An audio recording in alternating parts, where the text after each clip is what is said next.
Welcome to the Verbal Gym. I'm your host, Dan Green. If you're new to the show, this is a place where we break down the hard work and the hustle that it takes to pursue a career in the world of stand-up comedy. My guest today is one of the hardest working comedians I know. He's an up-and-coming stand-up who I know took advantage of the uncertainty of the pandemic and turned it into a positive for himself.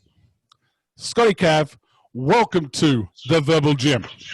Thank you, Dan. Thank you for having me, sir. What an intro. Mate, I was up till 3 a.m. writing that, mate, after work last night. I appreciate it. Mate, it's a wonderful day in Los Angeles. It's a little bit overcast. I think they predicted it about 3 weeks out. So I said it'll be overcast on Saturday. That's what they said. Yeah, that's symbolism for this interview, you know? It's what it's going to look like. Mate, let's kick this off. What was your earliest comedy memory? And was it something that set you on this path, or did that come later?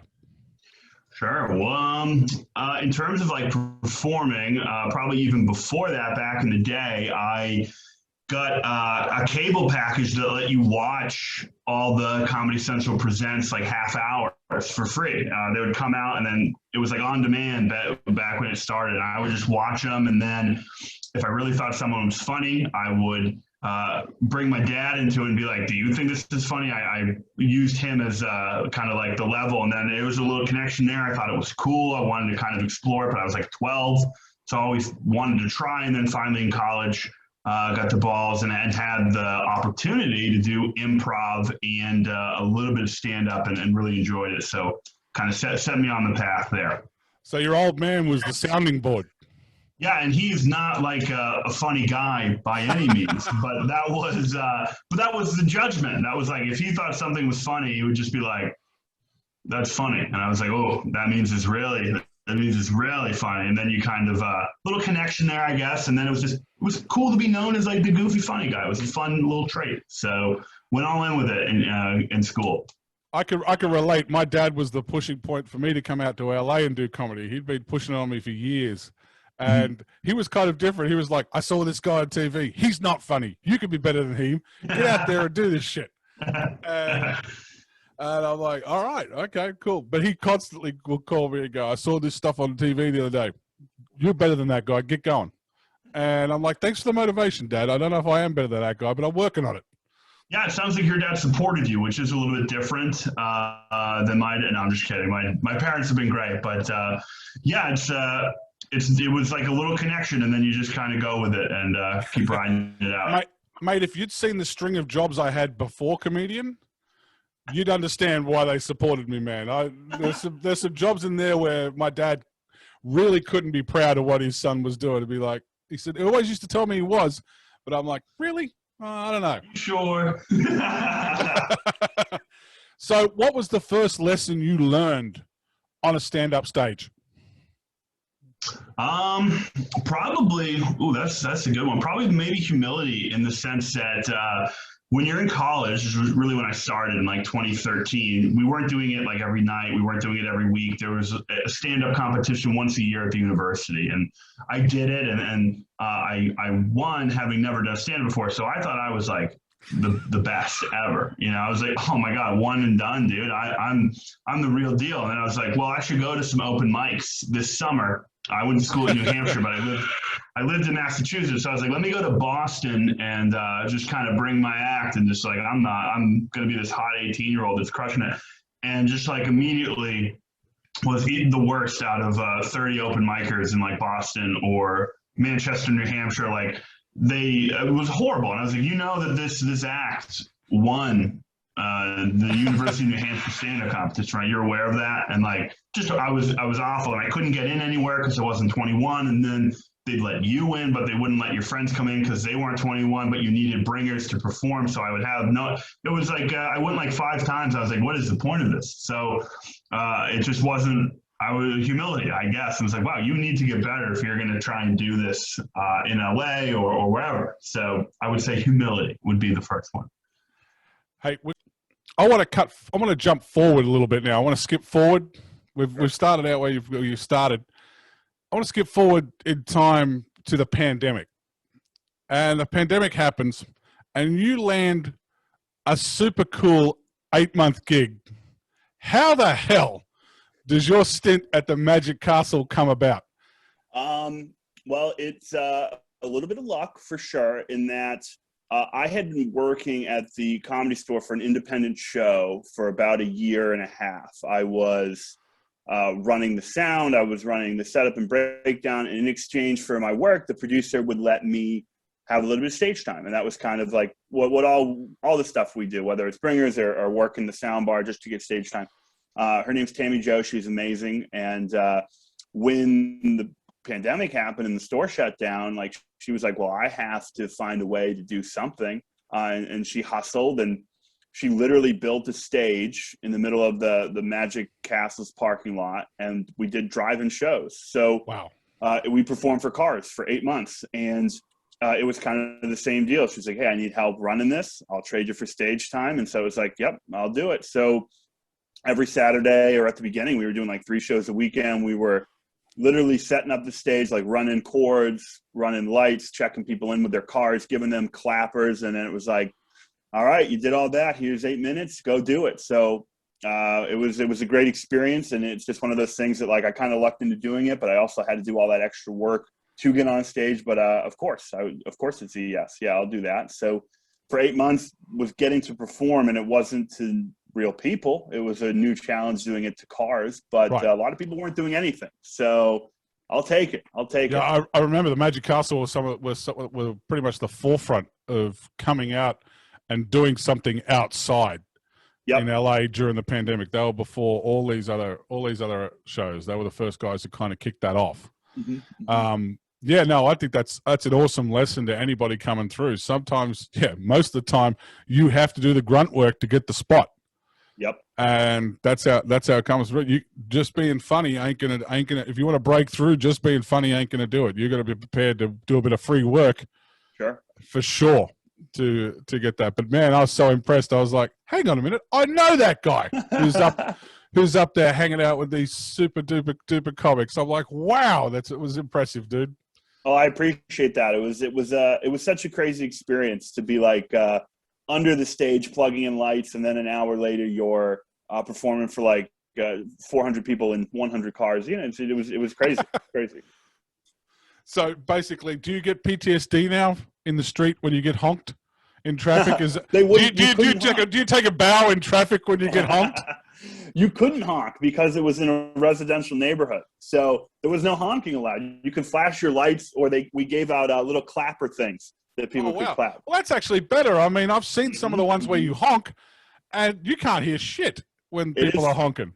Yeah, it would be horrific. It is funny though when toward the end of the show, if you're on late and cars start to drive out, you're like, I don't know if that's because I'm bombing or they just have to get home. But they just like slowly have to wrap around the whole thing, and you're like, well, I guess I just walked a car. I don't know. I don't know if that was me or just it's 11 p.m. I don't know. Did anybody ever get too drunk to get out of the parking lot with their car? That's the issue right there. Not that I know of. But they ushered them out pretty quick. It was actually pretty impressive. But we had like a good crew that helped the parking and actually getting people out. But a crazy experience, something to look back on in the future for sure. It's like that was wild. We were doing that in a parking lot.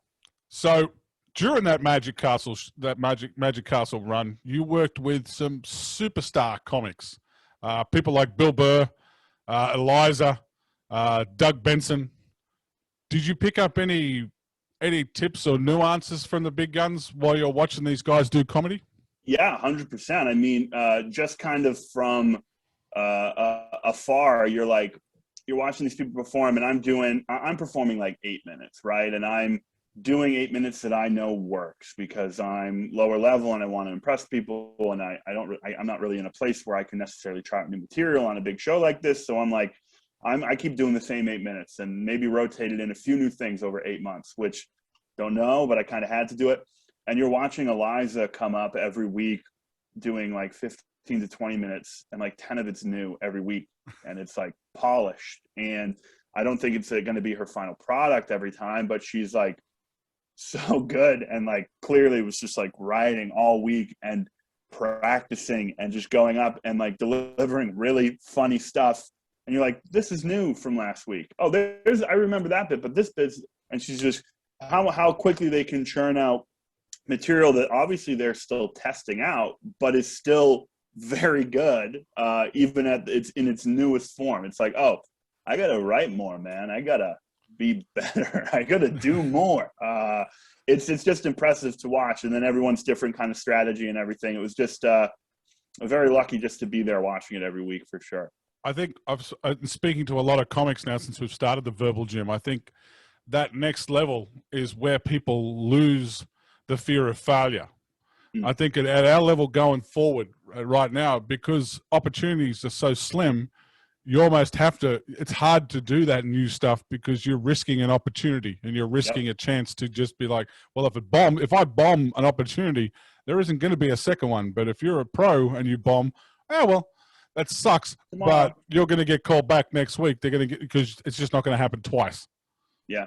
What would be your strategy with that? Would you like pepper in a new bit in between two bits works, or what? How would you? I mean, I go to open mic and I'll try new stuff now that open mics are back. But it's like, do I want to risk this on a big opportunity? Should I sandwich it? What would you do? I had a really interesting experience during the pandemic. I lived in my car for 269 days. And in my car, I didn't get unemployment. So in order to survive, I had to do an online show every 2 weeks. So to keep myself sane in the car, I wrote 25 minutes of original material every 2 weeks. And now 25 minutes is a stretch. It was 25 minutes of premises. And I just hit them and just expanded them on the fly organically whenever I did these car casts. But I found if I started repeating stuff, I lost people straight away because you're at mercy to the view counter in that online situation. All I'm watching is the top left-hand corner, and you can see it when you watch the video. My left eye is just focused on that little number on the top right left-hand corner. And if I go into something from a joke from before that someone's heard before, then it just starts to drop off. So that was something. Now out of those 16 car shows that I did, I maybe have about 30 minutes of good stand-up material. Because a lot of it almost was podcasty in a sense. A lot of it was topical of the time and stuff like that. And obviously that's something you can't do now. I mean, you see people try and trot out. That's funny. I saw that the other day. You see people who wrote a really good joke in the middle of the pandemic and can't let it go. It was topical, but they're like, no one saw this. And so they'll go out and do it on stage and like, no one cares about something that happened 8 months ago, man. But it was funny when it was funny 8 months ago. Yep. But yeah, I definitely found that I feel weird when I start doing the same stuff a lot, but I try and make sure it's not in front of the same audience. And I think that's a lot of pressure that people have, particularly with bringer shows. You're generally bringing the same people to bringer shows. It's always the same group of friends when you're starting out. And that pressure there is underneath you. You get to come up with new stuff for those bringer shows because your friends might not come out the next time. They may not come out and pay $10 to come and watch you do the same jokes they saw you do 2 weeks ago. But then again, you're risking opportunities with having to write new stuff. That kind of makes you work that way. Yeah. I mean, that's what I found. That in my very limited experience, that's what I've come across. So backtracking again. So a young Scotty Cav starting out in comedy. Did you have any mentors helping you along the way, or were you just Han Solo straight out of the gate and let's just go at it myself?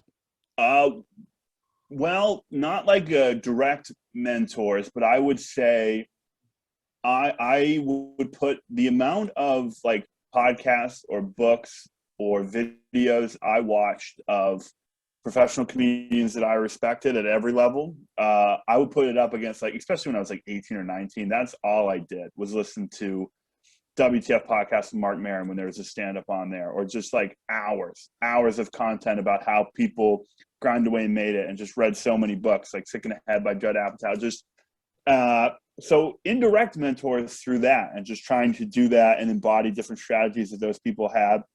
No one necessarily direct in stand-up, but now that I've been doing it for about 4 or 5 years, I guess like my contemporaries, like you, or just some of my other friends, it's like just chatting and building off of those people's experiences. I would consider that mentors too. But it really came indirectly from just professionals that I admired that were already successful and how they kind of built up their career. Right. And how important do you think it is as teamwork in this industry is basically finding people to bounce ideas off, or do you think it's something you can do by yourself? Man, it's I think it's more you gotta bounce it off other people, especially too when you have like another stand-up comic at your level. I think they're going to be honest with you at least and be like, I don't know, or I think another comic kind of already does that, or blah blah blah. So you're like, you got to work it out with people. They should be honest. I have a big problem being honest, especially if I like you as a person or stand-up. I have a hard time telling you I don't think it's funny. I'm usually like, there's something there. Yeah, no, I think, and it's like actually very difficult for me to tell someone. So you need to do it to help out and kind of build it out. I think teamwork's essential, and that's how you get gigs too at the beginning. We're all helping each other. We're all inviting people on our podcast or our, whatever it is. So that's how you have to do it. I've crushed a friend's occasional joke, but you've got to be prepared for some blowback when you do that, because then suddenly it's like, you know what? That joke I told you about 4 weeks ago that was funny was bullshit. And they're back at you look at your shit, and you're like, oh man, I'm just telling you to tighten something up. Or like a comic will come up to you before a show and be like, I'm going to try this to open it up. Do you think this will work? And you're like, oh yeah, that's funny. And then they go and it bombs, right? And they don't bring it up to you after, and you're like, oh, I hope they're not mad at me. I did think it was funny. I don't know. I had a comic just before the pandemic who'd been Me Too come up to me at the front door of the Laugh Factory. Was like, hey man, what do you think of this joke? And I'm like, ooh. I said, people are just starting to like you again. I said, maybe you should lighten that one up a little bit. And he's like, you think? And I'm like, yeah. And then he went out there and did the bit, and I'm like, oh no, it was just did crickets. It work? It was crickets. Crickets. Yeah, there you go. He goes, and then I saw him 6 weeks later, and he'd lightened it right up, and I'm like, yeah, that's the way, man. Just be honest. Be honest. Yeah, I'm not a chick. I don't want to bang you. I just want to tell you the truth. Don't fuck this up. Yeah. But yeah, I mean, I've had talks with that guy since, and yeah, trying to be as honest as possible. And that's my previous career before this, when I worked as a fixer and doing a lot of late night work in Houston, put you in with a lot of high profile people, and all they want is honesty, because you realize these people are getting people kissing their ass all day long, trying to get something out of them. And that's the thing. It's just an honest opinion. That's what I'm trying to do over there at the Laugh Factory at the door, is just try and be honest, but not too honest, because you can't crush people too hard. I mean, otherwise find the balance. You got to find the balance. Yeah. If you're too honest, you're a prick. You were a fixer? Yes. For 12 years. Oh, that's amazing. I had a guy call me the other day who crashed his car into his own house at 4:00 in the morning and wanted to know what to do.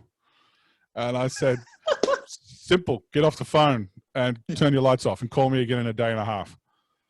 And he called me a day and a half later, and he said, what do I do now? I said, now you call the insurance company. I said, and you tell them you dodged a cat. And that's how you get away with this. You don't call, you never call the insurance company at 4 a.m. in the morning, because they already know you're fucked up. I'm calling next time I fall asleep at the wheel with my sleep apnea. I'm calling you.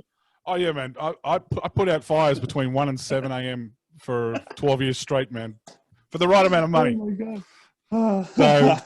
So that's why I had to do. I had to make six. That's why I told you my dad wasn't exactly proud of some of the work I've done in the past, considering he's a former policeman. So there you go.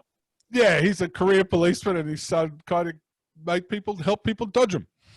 How long have you been in the States? I've been here since 2001, but I spent 6 years in Iraq, but I parked my car here, so I guess that kind of makes me here. Kind of counts. Yeah. I had a house and an ex-wife here, so I think that kind of qualifies me at that point. Just busy spending all the damn money. Your favorite room to perform in? What's your favorite stage you've performed on so far? Probably the Belly Room in the Comedy Store. Just because it's a comedy store, and the Comedy Store meant everything to me. And I would have done the Laugh Factory or the Improv, and I still will. But I always cared the most about the Comedy Store, and I got to do regular shows in the Belly Room. So that's been the biggest and the coolest kind of room I've played in. Just the vibe in there. It's packed so tight. I hope they can get back to it. The store makes me cry, man. I had the first day of the pandemic.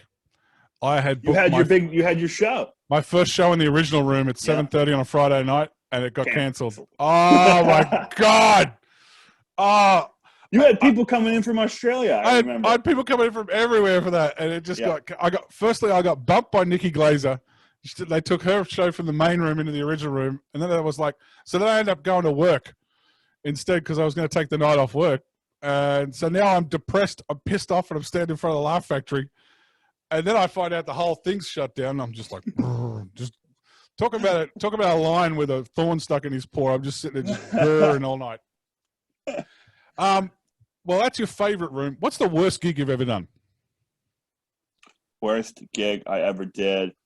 There's been some pretty good horror stories on this podcast at this point. Yeah, I mean, there's been open mics where absolutely no one laughed, and I just literally didn't just walk right out. But when I was in college, I got to open for a really funny comic called Rob Parvonian, who's like very big on the college circuit. He does like a musical act, very funny. And I got to open because I won the stand-up competition. And I was like doing a deep dive at the time on Carlin. And so I was trying to do like these long poetry, funny rants. And I did not have it memorized. And I went up there with notes and in front of like 200 of my classmates and their parents, because it was parents' weekend, did like the most awkward poetry, horrible comedy of all time. And I don't think a single person laughed. And then I had to go, they had a seat reserved for me in the middle of the crowd. So I had to go after to watch and step over people and like covered in sweat and then watch the comic Rob absolutely destroy. And he didn't remember my last name. So he's like, give it up for Scott, everybody. And like, people are just like, all right. And I just had to sit there for an hour.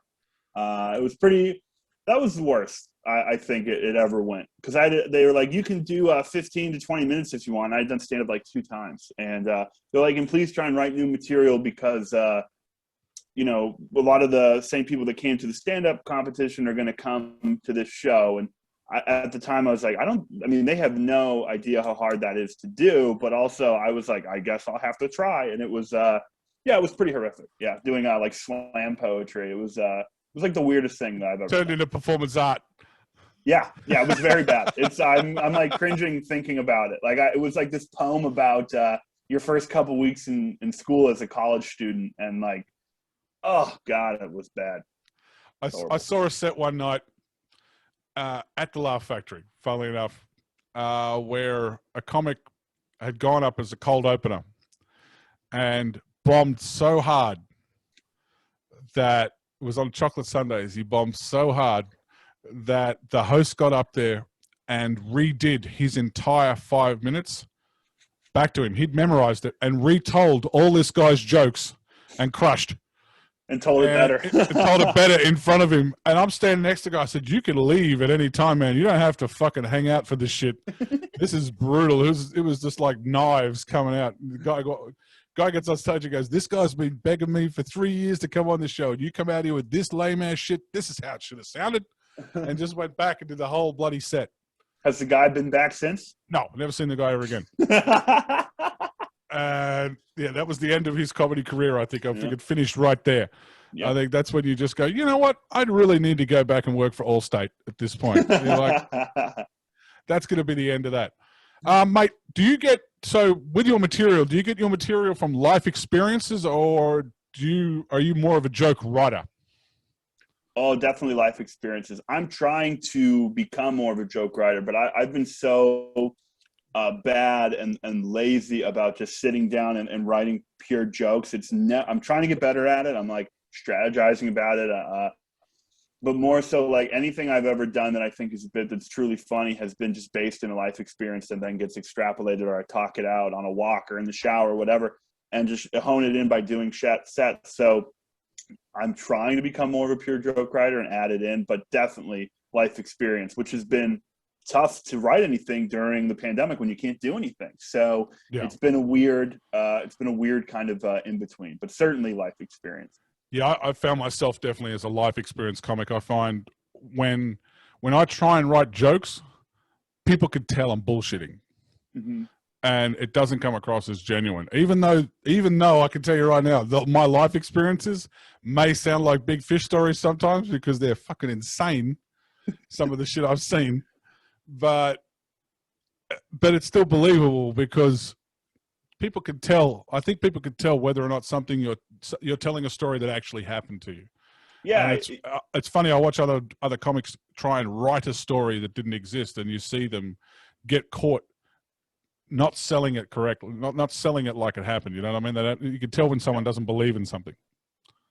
Yeah, like I think even if the story, if it's truly authentic, like people's intuition is actually pretty good, I think, and they can read it pretty quickly.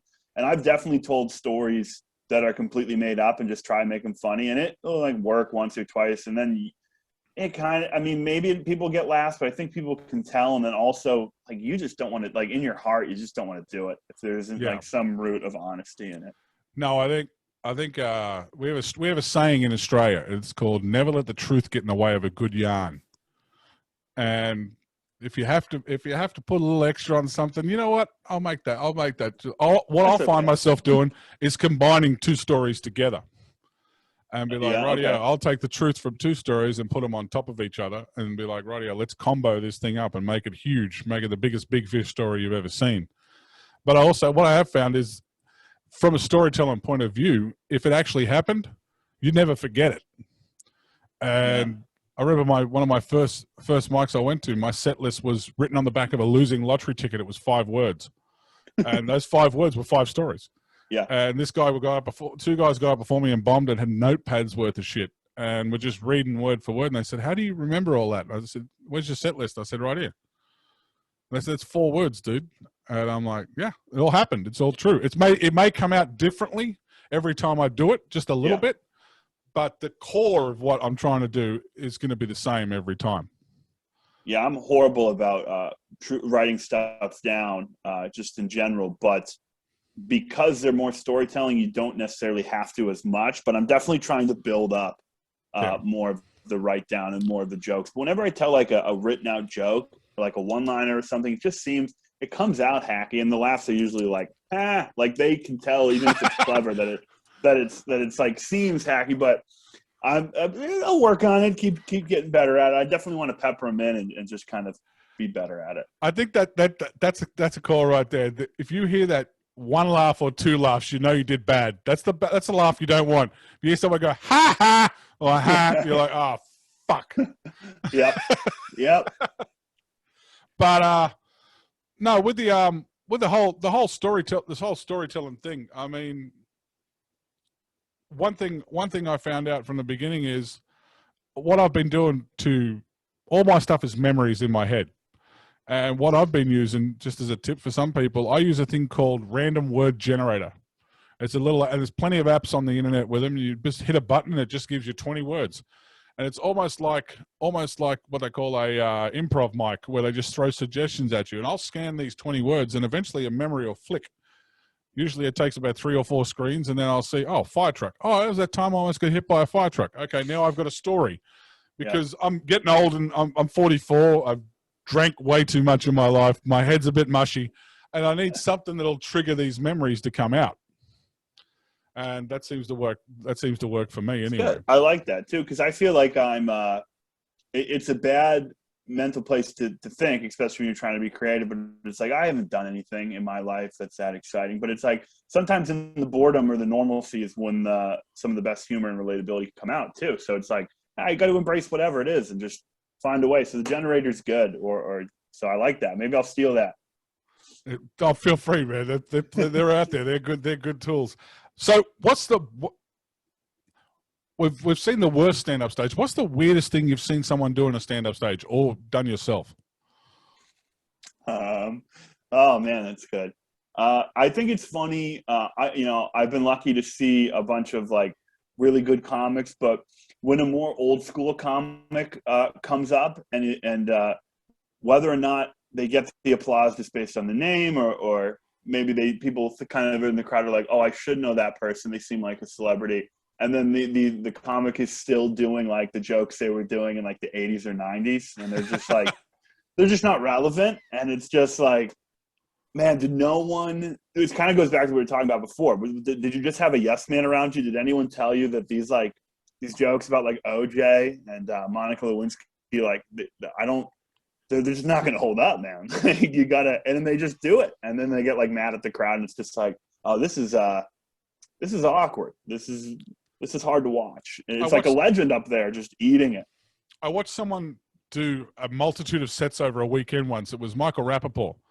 Came out, and I watched what he did before a show. He watched the crowd for about 5 or 10 minutes from upstairs at the Laugh Factory and came out. One set, the set he'd done the night before was about reality shows. It was a younger crowd. The set he did the next night was about sports teams and stuff like that. It was an older crowd, over 30 crowd, so he started doing shit about the Yankees and stuff like that.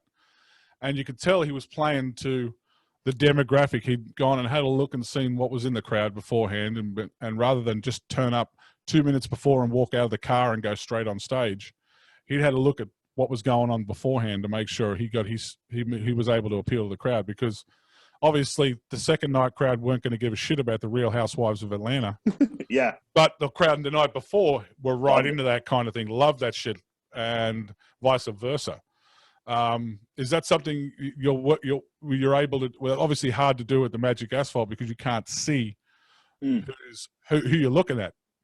But sometimes you can look at the cars coming in, and you can kind of figure it out. Well, it's a lot of Teslas. I don't know if my joke about Walmart is going to work tonight, but we'll see. But yeah, no, it is tough, and I hope. I'll totally I know there's a lot of comics out there that are like, I don't cater to what the crowd does. I do my material. I don't subscribe to that at all. I will do whatever. Hey man, you want me to do clean? I'll do clean. You want me to do old? I don't care. I just need to make sure I have enough material that can cater. I'll cater. I'll sell myself out. I don't care. Yeah. So yeah, I've kind of done this. I've done the same thing during the pandemic. I've managed to avoid doing any political humor in the last year and a half. Mm-hmm. And I realized straight away, as soon as I do anything political, I've divided half the people watching this thing in this country right now. Yeah. So I'm like, you know what? I'm just going to sit on the fence on that. And anything I say politically, they're going to come back to me with, well, why don't you fuck off back to your own country? That's the first thing they're going to tell me anyway, if I have an opinion. And I'm like, well, I can't fuck off back to my own country because my country's locked down. Fucking pandemic. But so hecklers. I know you don't get them much in the car, but I know you've seen a lot of them. Do you hate them or do you use them to your advantage? Oh man, I've only been truly heckled once, and I think it's because my comedy's not that provocative or like that blue or anything. So I think I usually get the benefit of the doubt there. But the one person who did it, I don't even think they realized they were heckling. They thought they were like probably helping the show. They were like participating. They were so drunk, and it was an old dude, and I just don't think he knew that this is not what you do. And I got him pretty good, but yeah, I think you have to try and use it to your advantage. I've been very lucky that I've never really been heckled, knock on wood, but I don't care. Usually it's nice heckles. Like the worst heckle I get, I do a bunch of self-deprivation stuff. And when you're doing a fat joke and someone's like, "Aw," and I'm like, "Oh, you just made it real by saying these are jokes." It's almost worse than someone going at you with a real heckle. It's now people feel bad. Stop. They're sympathizing with the person around them. Yeah. It's okay. I feel bad for him. He's gonna stop in a minute. Yeah. Mate, it's funny. I see a lot of tourists. Particularly at Laugh Factory, I see a lot of tourists go to their first comedy show. Particularly foreign tourists don't have any idea what heckling is, the definition of it. So you say, no heckling. They're like, fair enough. I don't even know what that is. And then the show starts and they're like, oh. And they just start a conversation with the person on stage. And you're just like you can. And you're talking to a guy from Hungary or somewhere like that who's got no idea what this is. And you're like, sir, you got to be quiet. Oh, I'll be quiet. I just need him to answer this last question for me. And you're like, no, he doesn't want to answer your fucking question, mate.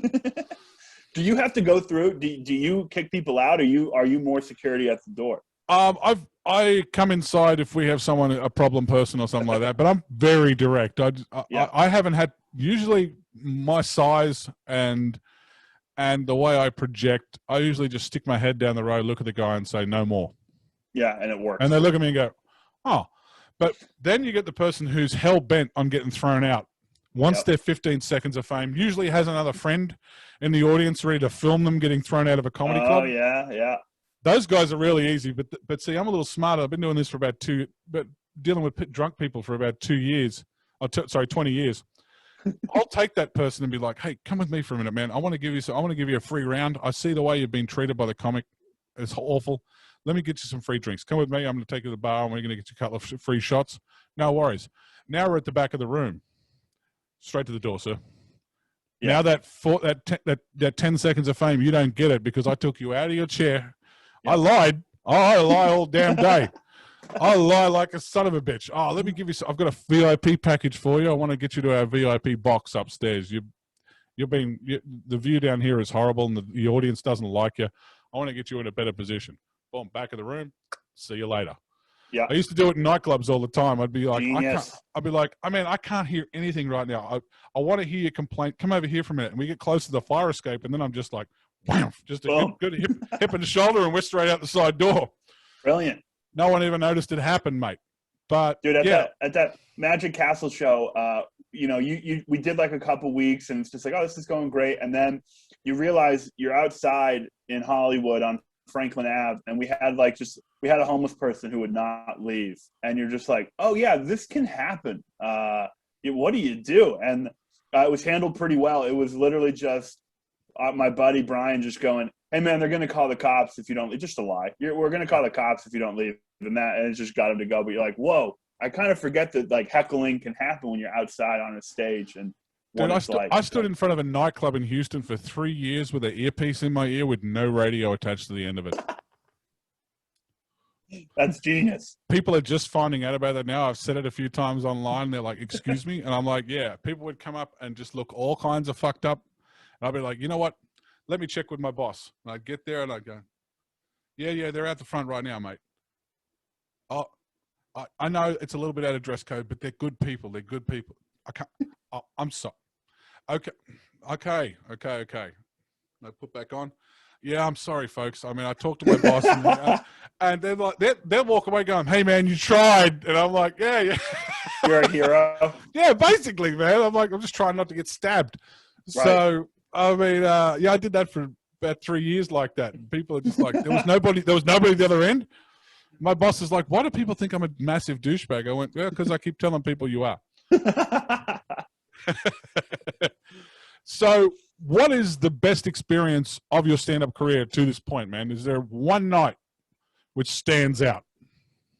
I mean, more recently, historically, like the first, like doing stand-up in college and getting the reception I did was huge. And like having the fake title of funniest person on campus meant the world to me at the time. But since I've been out here and been humbled by what real stand-up is in LA, I remember, like, my biggest idol is Bill Burr, and I was like, dude, if I ever just got to be on a show with him, that would be like, I could die. Like, I'll kill myself that night. Like, this is great. And I literally was on a show with him, and I had to follow him at the Magic Asphalt show. And so he crushed, and I went on, and I did decent. And I was like, wow. Oh my God, I think I can, like, this is huge. And I remember coming off stage and going up to my friend and being like, did he see it? And he was like, no, he got right in his car and left. I think he has another show, but you did really good, man. And I was like, no, but just being on the same stage is like one of the coolest experiences of my life. That was huge. Like, he's my idol. So I was like, he wouldn't know my name. He wouldn't recognize me, but it was big for me. It was big for me. That's awesome, man. Yeah. So when do you think, this is something that I ran into recently, where I crossed from a person who was out in LA trying to do comedy to what I could consider myself a comedian. When I started making money off the car shows, I considered myself a comedian. I was getting paid to do what I was doing. When did that moment happen for you, where you went from someone who's trying to do comedy to, I'm a fucking comedian? Well, I don't know. I mean, I don't know if it has. There's been moments where I'm like, oh, you have really big nights. Like, I did the LA Comedy Festival once, and it was like, I don't even know if it was real. They just had the title of the LA Comedy Festival, and I thought it was going to be like the biggest deal.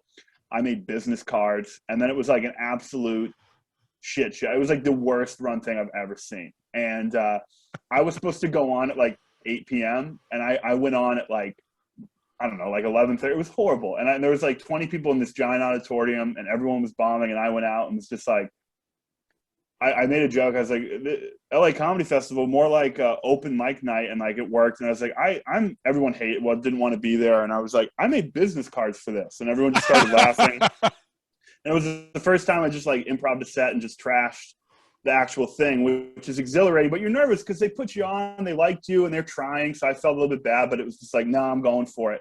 And I got a really good response, and I was like, oh man, I feel like a real comic now. And then like the first time you get paid, like my college had me back and paid me way too much money, and it was just a one-time thing. But I was like, whoa, I have to fill out a separate tax form for this. This is awesome. Yeah.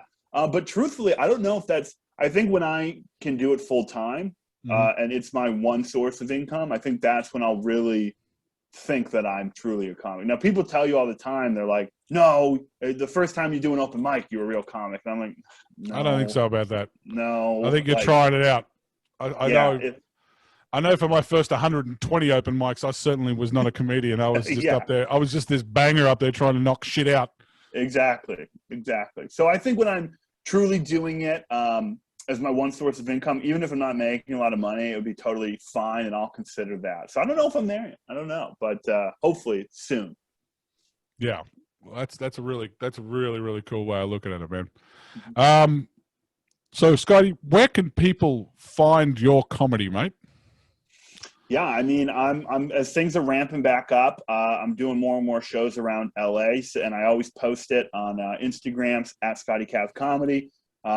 And then a big thing I have to do, like looking at you and like guys like Chris that are just finding their own ways to create content. Like I don't have a lot of stuff posted on YouTube or whatever, so I'm trying to film everything now and just pull 30-second funny clips and post them, and just so there's actual stuff out there. If someone likes you after a show, they can go look you up or whatever. So I'm trying to build that, but right now just the basics, Instagram, but hopefully a show in LA near you sometime, and then we'll see what happens from there. For sure, man. The Chris he's mentioning is a gentleman named Chris Kidder, who's a mutual friend of ours, and you can check his stuff out on YouTube. He's all over it. It's another guy who's really taken advantage of the pandemic, and I think between the three of us, I think we really have managed to harness a positive out of a negative and do as much as we could in that time frame. It's funny.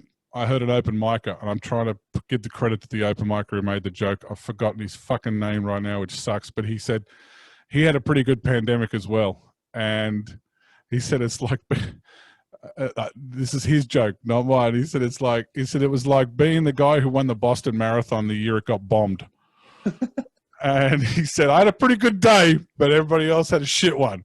That's hilarious. Mate, I couldn't believe it. But all your social media details are going to be underneath you right now. They're on the bottom of the screen. So for those people who want to check out Scotty's stuff and keep up with what he's doing, his Instagram handle and everything is down there. Mate, we have one last question we ask everybody who comes on this show. If you could go back in time today and talk to yourself before you got up for your first stand-up set, what piece of advice would you give a young Scotty Cav fresh onto the stand-up stage? Oh, wow. Hey, man, have fun. It's going to seem like a big deal right now, but this truly means nothing in the grand scheme of things. So if this goes well tonight, don't celebrate. Go home and write more, you lazy piece of crap. That's what I would tell him. Mm-hmm. Mate, Scotty Cav, you've been a fantastic guest today on the Verbal Gym, mate. I can't thank you enough for doing this. I can only wish you well going forward, particularly with the rooftop shows. I know you're doing rooftop shows now as well. It's a new thing you're venturing out into. Yeah, mate, thank you very much for coming on the Verbal Gym, mate. Thanks, Dan. Thank you for having me. I appreciate it. We'll see who gets a better sleep score tomorrow. Oh, definitely. Go Team CPAP. Cheers, mate.